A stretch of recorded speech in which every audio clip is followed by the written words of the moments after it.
The Underwriting Updates tab of the MSA Analyzer is where you will keep track of all your updates to your underwriting. If you're underwriting a particular deal, usually this will span over a period of 1 to 2 months before you put that deal under contract. And during that period, there are going to be several updates that are made to your initial underwriting. Maybe getting a feedback from your property manager, getting a debt quote, getting an insurance quote, walking the property and getting a better assessment of your CapEx budget. All of those will require updates to your underwriting, so you can use this tab to keep track of the different versions. Whenever you make an update to your existing underwriting, you want to save it as a different version. If I was underwriting this deal today, I'll use today's date.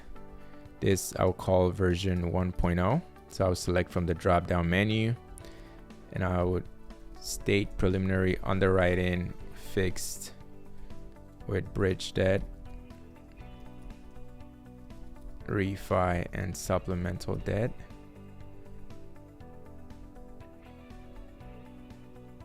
Add my name, and I might say need PM feedback, team to walk property.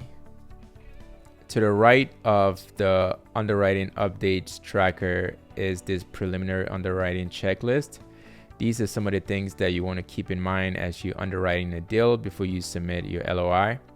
So you want to make sure you get a tax quote, a debt quote, PM feedback, insurance quote, visit the property, request updated financials if it's been a while since the last update.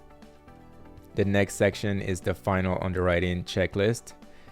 These are some of the common mistakes that I've seen a lot of investors make. This is just a checklist to make sure you want to validate your income growth rate, your expense growth rate, your insurance, taxes, your entry market cap, your exit market cap, your debt amortization calculations, validate your exit price calculations, update your debt quote, make sure you tour the property, and have a detailed underwriting review with your team, or if you have a committee, you want to make sure you review that deal.